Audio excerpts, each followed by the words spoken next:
हम सभी ने अभी सदन में एक ऐतिहासिक भाषण सुना माननीय प्रधानमंत्री श्री नरेंद्र मोदी जी का। मोदी जी ने वंदे मातरम के 100 वर्ष पूर्ति के अवसर पर आज ऐतिहासिक भाषण देते हुए वंदे मातरम को एक प्रबल भावना बताते हुए कांग्रेस पार्टी को और कांग्रेस पार्टी का जो विश्वासघात वंदे मातरम के प्रति रहा था उसका उजागर किया है। किस प्रकार उस समय मुस्लिम लीग के नेता जिन्ना ने पंडित जवाहरलाल नेहरू, जो आगे चलकर भारत के प्रथम प्रधानमंत्री बने, उन्हें वंदे मातरम को लेकर एक चिट्ठी लिखा था और बंकिम चंद्र चट्टोपाध्याय जी के ही बंगाल में,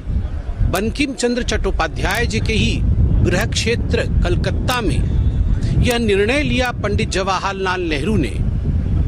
कि जो कांग्रेस वर्किंग कमेटी की बैठक 1937 में होगी अक्टूबर के माह में, वहां वंदे मातरम के ऊपर रिजोल्यूशन लिया जाएगा और चिंतन किया जाएगा कि आगे का भविष्य वंदे मातरम का कैसे रहेगा। और 1937 के इसी अधिवेशन में पंडित जवाहरलाल नेहरू के कहने पर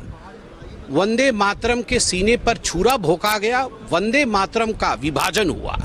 वंदे मातरम के साथ विश्वासघात हुआ और वंदे मातरम की कई पैराग्राफ्स जिसमें त्वम ही दुर्गा दश प्रहरण धारिणी का जिक्र था उसे काट दिया गया। आज माननीय प्रधानमंत्री जी ने स्पष्ट रूप से बताया कि यह जो विभाजन की बीज पंडित जवाहरलाल नेहरू ने वंदे मातरम के विभाजन के समय बोया था जिन्ना की तुष्टीकरण के लिए, और आगे अल्पसंख्यक तुष्टीकरण के कारण वही बीज बड़े होकर भारतवर्ष के विभाजन का कारण बना। This is a statement which in fact will shake the roots of Congress as never before,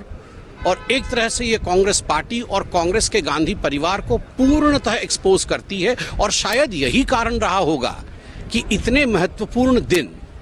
जब वंदे मातरम का 150वां वर्षगांठ चल रहा हो, प्रधानमंत्री बोल रहे हो, सभी सांसद मौजूद हों, LOP leader of opposition Rahul Gandhi और प्रियंका वाड्रा दोनों ही नदारत थे, दोनों हाउस से एब्सेंट थे। वो इस कारण से एब्सेंट थे क्योंकि the sense of guilt with in their heart, उनके मन के अंदर जो आत्मग्लानि थी कि आखिरकार उन्हीं के परिवार ने वंदे मातरम के साथ छल किया है, कपट किया है, विश्वासघात किया है, वो जानते थे वो झेल नहीं पाएंगे। इसी कारण से राहुल जी और प्रियंका जी भी आज सदन में अभी तक नहीं दिखे।